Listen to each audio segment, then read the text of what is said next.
Hello class 10 students, welcome back to our channel science meter. कैसे हैं आप सभी? आई होप सब सभी अच्छे होंगे। तो आज हम शुरू करेंगे आपके क्लास 10 सीबीएसई साइंस का chapter number 1 that is chemical reactions and equations. ठीक है, ये बहुत इंपॉर्टेंट चैप्टर है एंड बहुत इजी चैप्टर भी है साथ ही। ठीक है, तो इसीलिए ये करना हमारे लिए बहुत इंपॉर्टेंट है। और स्टार्ट करने से पहले मैं आपको बता दूं कि अगर आपको अपने साइंस सीबीएसई बोर्ड में 100 on 100 मार्क्स चाहिए तो आप ये चैनल फॉलो करो। ठीक है, एक तो रीजन ये हो गया एंड सेकंड इज आपको नोट्स साइड बाय साइड बनाने अपने। बेसिकली इस व्हाइट बोर्ड पे जो भी मैं आपको एक्सप्लेन कर रहा हूं आप साथ की साथ अपने नोट्स में लिखते जाओ या शॉर्ट नोट्स में लिखते जाओ, ताकि एक बार आप ये वीडियो देखो, आपको बार बार देखने की जरूरत नहीं है ना, आपकी रिवीजन अपने शॉर्ट नोट्स से हो, क्योंकि short notes are very important. तो हम ये बेसिकली सारे चैप्टर ऐसे ही हम कवर करेंगे साइंस के जितने भी आपके करिकुलम में हैं। ठीक है, we are starting with the very first chapter chemical reactions and equations. तो अपने नोट्स साइड बाय साइड बनाते जाओ, एक कॉपी आपकी बनती जाएगी। ठीक है, और जितना मैं पढ़ा रहा हूं that is more than enough for your boards. इससे बाहर बोर्ड्स में नहीं पूछा जाएगा and with this whatever I am teaching you can easily score 100 on 100। आपके अगर पास्ट सीनियर्स की बात की जाए तो सबके साइंस में कम आ रहे हैं। क्यों? क्योंकि प्रैक्टिस नहीं हो रही है, समझ में नहीं आ रहा, रट्टा मार रहे हैं, तो वहां पे जाके अंडरस्टैंडिंग नहीं बन रही है। हमें वो नहीं करना, समझना है। जहां कोई चीज रटने वाली होगी मैं आपको बताऊंगा कि ये है, इसको रट लो, ये आपको ऐसे याद होनी चाहिए चीजें, ये कीवर्ड है। जहां पे समझने की चीजें, क्योंकि साइंस में ज्यादातर चीजें समझने वाली ही होती हैं। क्या बात आपको समझ में आ रही है? तो अब हम स्टार्ट करते हैं केमिकल रिएक्शंस एंड इक्वेशन से। लेकिन स्टार्ट करने से पहले हमें ये पता होना चाहिए कि ये चैप्टर जरूरी क्यों है, राइट? ये चैप्टर जरूरी क्यों है? केमिकल रिएक्शन, नाम से पता लग रहा है आपको केमिकल्स का कुछ आपस में प्रोसेस होने वाला है, आपस में इंटीग्रेशन, कुछ तो ऐसा चीज होगा, मिक्सिंग अप होगा या एडिशन सब्ट्रैक्शन। अभी एक एब्स्ट्रैक्ट आइडिया मैं आपको बता रहा हूं। और इक्वेशंस इक्वल टू साइन दिमाग में आ रहा होगा, राइट? आपके तो वही चीज है, आपने 7th 8th 9th क्लास से एक बेस बनाया है साइंस का, जिसके अंदर आपने एलिमेंट्स पढ़े हैं। क्या होते हैं एलिमेंट्स? से बनते हैं कंपाउंड्स पढ़े हैं, एसिड्स पढ़े हैं, बेसिस पढ़े हैं, मेटल्स पढ़े हैं, नॉन मेटल्स पढ़े हैं, राइट? अब उन सब का फाइनली 10th क्लास में एप्लीकेशन होने वाला है। ठीक है, और केमिकल रिएक्शंस के रूप में हम वो समझने वाले हैं। और बात करूं अगर मैं इक्वेशंस की, तो equations are nothing but a mechanism, a way to represent these chemical reactions, simple, using equal to sign। equal to के इस साइड रिएक्टेंट्स होते हैं, इस साइड प्रोडक्ट्स, लेकिन वो मैं आपको सब चीजें डिटेल में अभी थोड़ी देर में बताता हूं। तो स्टार्ट करते हैं। ठीक है, सबसे पहला इंपॉर्टेंट पॉइंट जो आपको पता होना चाहिए, chemical versus physical change. Very important, chemical versus physical change, क्योंकि इस पे भी पता आपको बोर्ड में लास्ट टाइम क्वेश्चन आया हुआ है। तो मैं आपको बता दूं केमिकल चेंज क्या होता है। 7th क्लास की डेफिनेशन है, इसमें कुछ न्यू तो वाली बात है ही नहीं। अगर किसी इनिशियल सब्सटेंस की जिसके साथ कुछ रिएक्शन हो रहा है, कुछ प्रोसेस हो रहा है, कुछ तो चीजें हो रही हैं, अगर उसकी नेचर और आइडेंटिटी बदल जाती है, नेचर मतलब किसी भी तरीके से चेंज हो रहा है, एसिडिक से बेसिक हो जा रहा है, बेसिक से एसिडिक, मेटल से non metal, any kind of चीज कुछ भी हो रही हो, नेचर और आइडेंटिटी, उसकी कलर बदल गया, कुछ एवोल्यूशन हो गई, वो सब अभी हम पैरामीटर्स भी पढ़ेंगे जिससे डिफाइन होता है केमिकल रिएक्शन। लेकिन एक केमिकल चेंज का बेसिक यही है डेफिनेशन। फिजिकल चेंज क्या होता है? जिसके अंदर आपकी नेचर आइडेंटिटी नहीं बदल जाती, the initial substance remains the same. ठीक है, ये जनरली इरिवर्सिबल होते हैं, ये आपके रिवर्सिबल होते हैं, राइट? फिजिकल चेंज का हो जाएगा आपका example folding of a paper, right? And making dough using wheat, right? तो no, that is chemical change actually, but you can say chapati from dough is physical change because the chapati is made from dough remains dough, उसकी form बदल गई है लेकिन dough remains dough, right? So लेकिन हमने जब dough को बनाया था तो उसके अंदर हमने पानी डाला है, सॉल्ट डाला है, बहुत कुछ किया, तो obviously it's a chemical change. And अगर मैं केमिकल चेंज की और एग्जांपल्स दें तो आपके एनसीईआरटी में कितना कुछ लिखा है, जैसे फर्मेंटेशन हो गई आपकी। ठीक है, आप मिल्क को ओपन छोड़ देते हो रूम टेम्परेचर में तो वो खराब हो जाता है, right? Grapes fermentation, grapes ferment हो जाते हैं, राइट? तो ऐसे बहुत सारे एग्जांपल्स हैं। आयरन तवा का रस्टिंग हो जाना, आपको ऐसे ऐसी सिचुएशंस दी जाएंगी बोर्ड्स में और आपसे पूछा जाएगा कि केमिकल चेंज है फिजिकल। जनरली क्वेश्चन एमसीक्यू की फॉर्म में आता है। ठीक है, अब नेक्स्ट जो आपका चैप्टर शुरू होता है ना, आपको काफी सारी एक्टिविटीज बताई जा रही हैं। तो सबसे पहली एक्टिविटी से हम शुरू करेंगे, that is burning of a magnesium ribbon. Burning of a magnesium ribbon. आपने 9th क्लास में सबके सिंबल्स जाने हैं। Magnesium is Mg। नहीं पता, पहले तो फर्स्ट 20 एलिमेंट्स के आपको अच्छे तरीके से रिप्रेजेंटेशन आनी चाहिए, तब आप आगे बढ़ना। बात समझ में आ रही है? अब burning of a magnesium ribbon, basically ना ये ऐसे बहुत सिल्वर व्हाइट कलर का एक रिबन टाइप होता है, इसको आप बर्न कर दो, वो प्रोसेस है बेसिकली। तो इसके कुछ स्टेप्स हैं, जैसे कि आपको ये जो मेटल का ये जो रिबन है, रिबन मतलब एक ऐसी स्ट्रिप्ड काइंड ऑफ चीज होती है, आपको इसको अच्छी तरह से सैंड पेपर से सबसे पहले रब करना पड़ता है। क्यों? ये क्वेश्चन आ जाता है कभी कभी, पूछ लेते हैं बोर्ड वाले कि सैंड पेपर से आप रब क्यों करते हो इसको? आप इसलिए करते हो क्योंकि ना मेटल्स जनरली रिएक्टिव होते हैं। रिएक्टिव का मतलब क्या है? बहुत जल्दी इनका दूसरी गैसेस के साथ प्रोसेस हो जाता है, change in the atoms and composition, वो सब चीजें हो जाती हैं। Basically chemical change occurs. तो क्या हो जाता है, एक ऑक्साइड लेयर बन जाती है, बिकॉज आपके एटमॉस्फेयर में मेनली जो मेटल्स ज्यादातर रिएक्ट कर जाते हैं, दैट इज ऑक्सीजन गैस। तो ऑक्साइड, मेटल ऑक्साइड की एक लेयर चढ़ जाती है मेटल के ऊपर, जो कि कंबशन प्रोसेस को स्लो कर देती है। What is combustion? Combustion is actually burning of metal in air. Okay, तो क्या होता है, अगर एक ये आपका मैग्नीशियम रिबन है, इसके ऊपर एक ऑक्साइड लेयर बन गई, तो अब ये इसको और जलाओगे तो ये ना स्लो डाउन कर देगा जलने वाला प्रोसेस, ये जो ऑक्साइड लेयर। इसीलिए जब सैंड पेपर से रब करोगे ना, तो ये ऊपर वाली ये जो लेयर है ना, ये हट जाएगी आपकी, और efficient burning of metal takes place. तो ये क्वेश्चन आपको आई होप से समझ में आ गया होगा। अब जब हम मैग्नीशियम रिबन को बर्न करते हैं, तब क्या चीज होती है, इसकी इक्वेशन अब मैं आपको बताता हूँ। एक केमिकल इक्वेशन में ना 3 पार्ट्स होते हैं।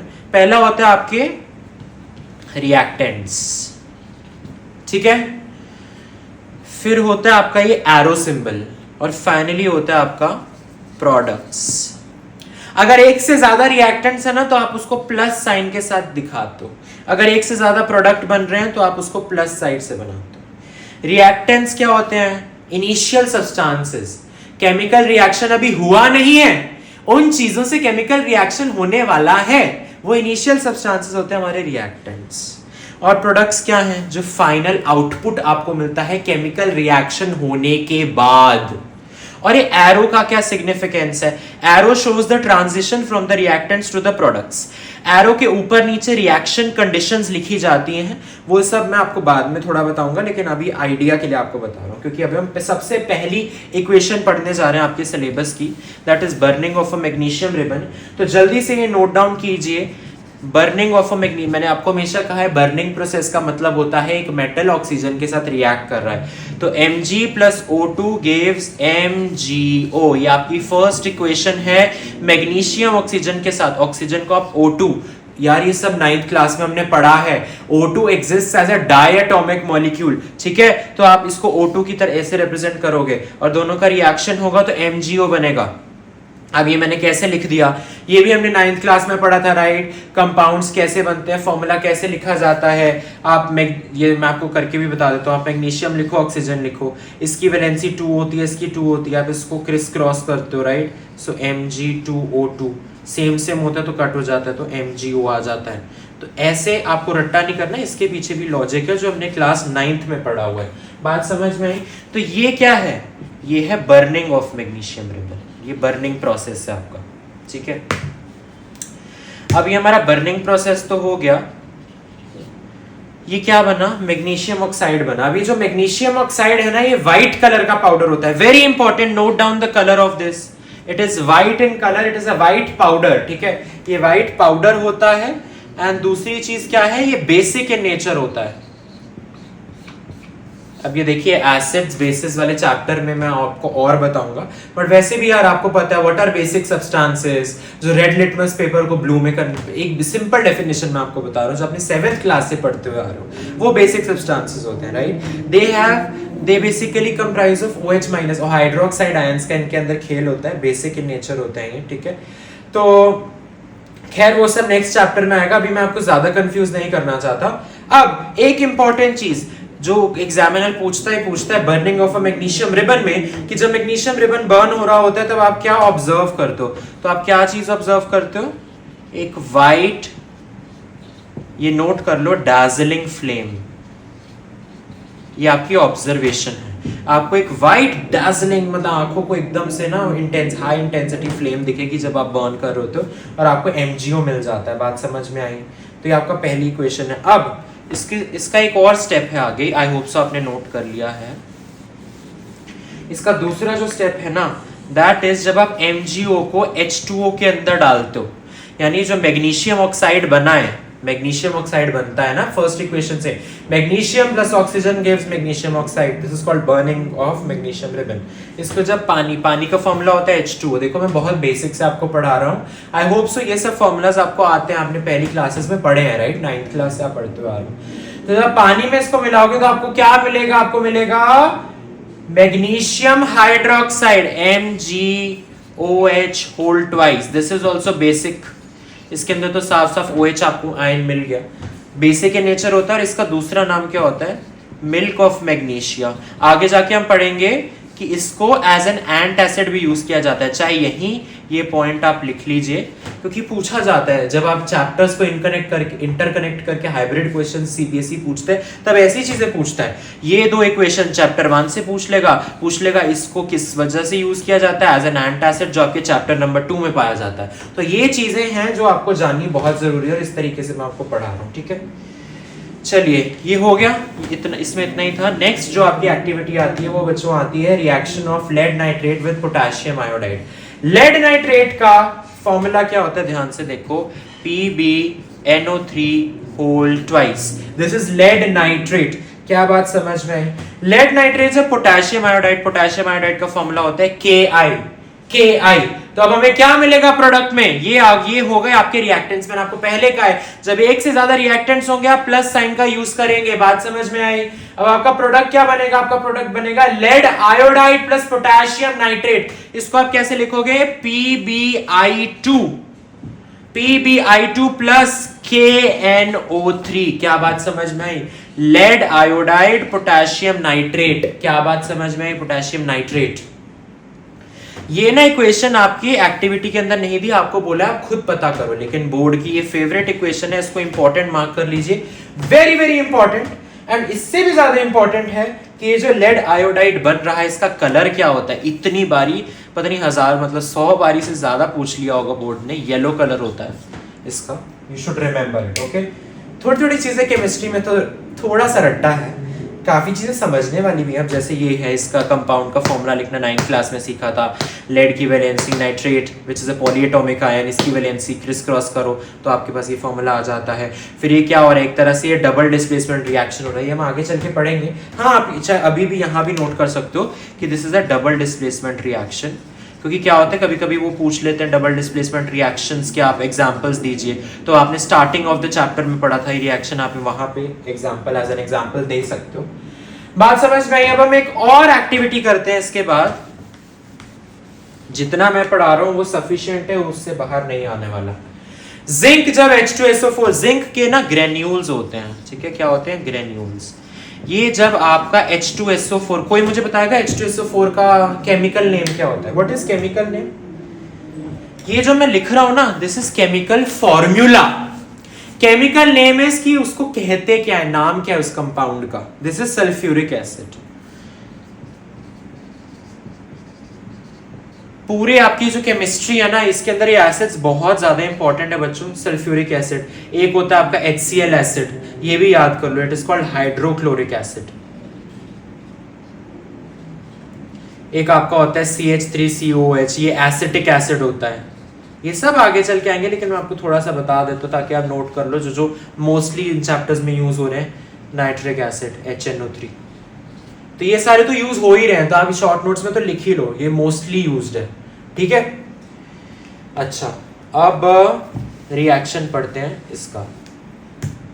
क्या बनेगा? ZnSO4 बनेगा, साथ में हाइड्रोजन गैस रिलीज होगी।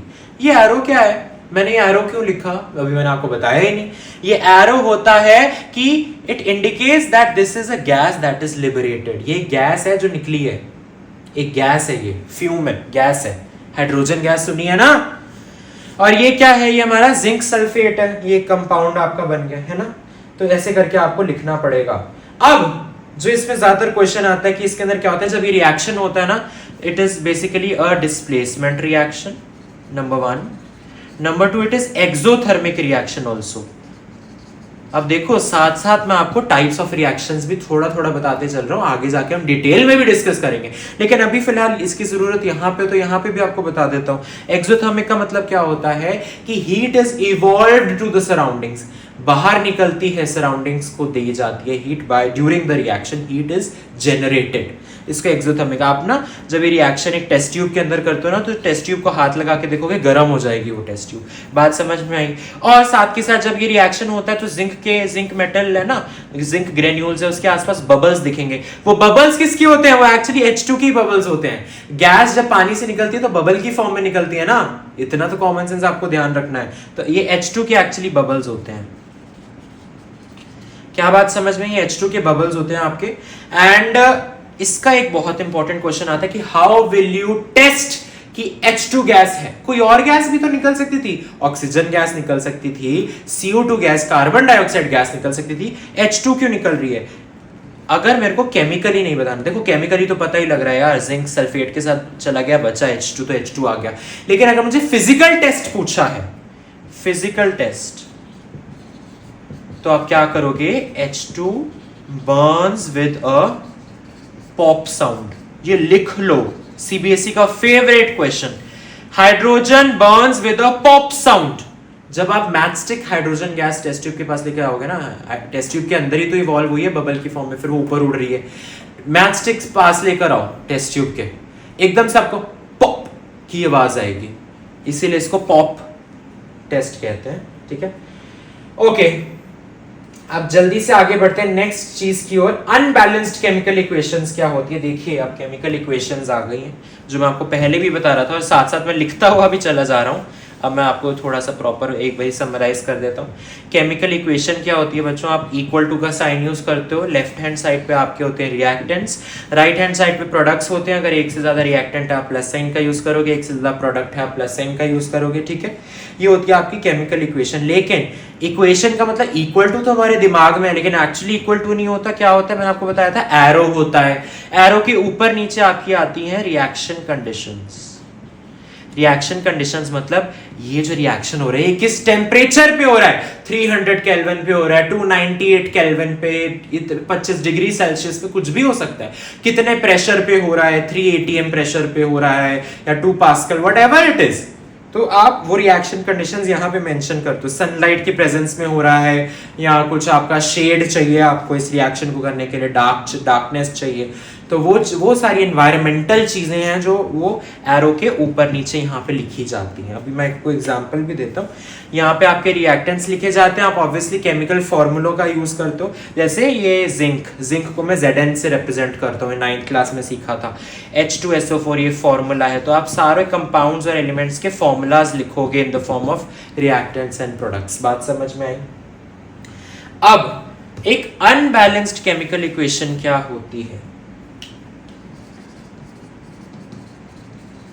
अनबैलेंस्ड केमिकल इक्वेशन, यहां पे ना बच्चों कंसेप्ट आता है बैलेंसिंग ऑफ केमिकल इक्वेशंस का. देखिए केमिकल इक्वेशंस का बैलेंस होना बहुत जरूरी है. अब यहाँ पे बैलेंस का मतलब क्या है? बैलेंस का मतलब ये है जितने भी आपके एलिमेंट्स रिएक्टेंट साइड पे है, मैं कंपाउंड की बात नहीं कर रहा, मैं रिएक्टेंट्स की बात कर रहा हूं. I am talking about elements. जितने भी एलिमेंट्स हैं आपके लेफ्ट हैंड साइड पे, उनके जितने भी एटम्स हैं उन एलिमेंट्स के, उतने ही नंबर ऑफ एटम्स होने चाहिए आपके राइट हैंड साइड पे उस पर्टिकुलर एलिमेंट के. आपको बात समझ में आ रही है?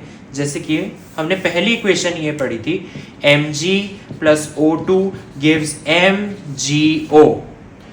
बहुत ईजी है. देखो रिएक्टेंट साइड ये है, इसके अंदर एलिमेंट्स कौन कौन से हैं? मैग्नीशियम एलिमेंट है, ऑक्सीजन एलिमेंट है. अब इस कंपाउंड के अंदर एलिमेंट्स कौन कौन से हैं? मैग्नीशियम है, ऑक्सीजन है. तो मुझे बताओ यहाँ पे मैग्नीशियम का कितना एटम है? वो कैसे पता लगाओगे आप? स्टोइचियोमेट्रिक कोएफिशिएंट्स. कुछ नहीं है, एक फैंसी टर्म है, आप बस ये समझ लो इन एलिमेंट्स के आगे जो नंबर है, कुछ नहीं लिखा होता तो it means it is written 1, यानी it is 1 atom of magnesium. क्या बात समझ में आई? अब इधर आ जाओ, इसके आगे कुछ नहीं लिखा तो 1 है, लेकिन इसके पैर में तो 2 लिखा है ना, तो 1 × 2, 1 × 2 = 2, यानी 2 एटम्स ऑफ ऑक्सीजन है यहाँ पे. तो अब प्रोडक्ट साइड भी आपका 1 एटम ऑफ मैग्नीशियम होना चाहिए रिएक्शन के बाद एंड 2 एटम्स ऑफ ऑक्सीजन होने चाहिए रिएक्शन के बाद। अब आप मुझे बताओ इस प्रोडक्ट साइड में कितने एटम्स आपको दिख रहे हैं मैग्नीशियम के और कितने एटम्स आपको दिख रहे हैं ऑक्सीजन के। इसके आगे कुछ नहीं है तो 1 आएगा, इसके पैर में भी कुछ नहीं होता तो 1 ही होता है। 1 1 जा 1 यानी 1 एटम ऑफ मैग्नीशियम, 1 1 जा 1 यानी 1 एटम ऑफ ऑक्सीजन। अरे लेकिन यहाँ पे तो 2 एटम ऑफ ऑक्सीजन थे, लेकिन यहाँ पे तो 1 है। अब हम क्या करें, राइट? तो अब यहाँ पे बैलेंसिंग ऑफ केमिकल इक्वेशंस का आपका कॉन्सेप्ट आता है। तो अब हम नंबर्स का यूज करेंगे, हिट एंड ट्रायल मेथड करते हैं कि चलो इस 1 को हटा के मैं यहां 2 लिख देता हूं। इससे क्या होगा, 2 1 जा 2 यानी 2 atom of oxygen 2 atom of oxygen, ये ऑक्सीजन तो बैलेंस हो गया। इसको कहते हैं बैलेंसिंग, एटम्स को बरोबर करना। 2 एटम्स ऑफ मैग्नीशियम, तो यहां भी 2 एटम ऑफ मैग्नीशियम के लिए मैं इस 1 को हटा के अपने आप 2 डाल सकता हूं। I can do this, I have this power to change the coefficient. Coefficient मतलब इसके साथ वाला जो नंबर है, कुछ नहीं लिखा होता तो 1 होता है। आपको बैलेंसिंग जब करनी होती है तो आप ये कोएफिशिएंट्स को हटा के नंबर्स लिख सकते हो। बात समझ में आई? तो अब देखो यहाँ 2 एटम ऑफ मैग्नीशियम है, यहाँ भी 2 एटम ऑफ मैग्नीशियम है, यहाँ 2 एटम ऑफ ऑक्सीजन है, यहाँ भी 2 एटम ऑफ ऑक्सीजन है। बात समझ में आई? इसको बैलेंसिंग कहते हैं। और इससे पहले जब ये इक्वेशन बैलेंस्ड नहीं थी, magnesium plus O2 gives MgO, ये अनबैलेंस्ड थी। इस अनबैलेंस्ड इक्वेशन को हम एक और नाम से पहचानते हैं, स्केलेटल इक्वेशन। बात समझ में आई? ये लिख लेना। एंड ये सब जो भी मैं लिख रहा हूं आपको लिखना ही है। एंड नेक्स्ट इंपॉर्टेंट चीज है कि हम बैलेंस करते क्यों हैं, व्हाई डू वी बैलेंस? क्योंकि लॉ ऑफ कंजर्वेशन ऑफ मास को हमें इंश्योर करना है दैट इट होल्ड्स। कौन सा? लॉ ऑफ कंजर्वेशन ऑफ मास। इसीलिए तो देख रहे हैं एटम्स बराबर हैं उस एलिमेंट का राइट हैंड साइड और left hand side. Law of conservation of mass should hold true, that's why we balance. CBSE का favourite question, why do we balance? बात समझ में आई? As mass can neither be created nor be destroyed during a chemical reaction, ये इसकी definition होती है law of conservation of मास की। आप लिख सकते हो ये भी, ठीक है। अब मैंने आपको ये तो बता दिया था कि एरो के ऊपर नीचे आपका रिएक्शन कंडीशंस आती हैं। एक और चीज एंड लास्ट चीज फॉर दिस वीडियो, इसके बाद नेक्स्ट पार्ट आएगा तो उसके अंदर हम types of chemical reactions conclude करेंगे। मैं आपको बता दूं कि फिजिकल स्टेट्स क्या होती हैं। देखिए physical states are really very important. Okay, physical states बहुत तरह की होती है, सॉलिड, लिक्विड, एक्वस फॉर्म भी होता है। आपको बात समझ में आ रही है?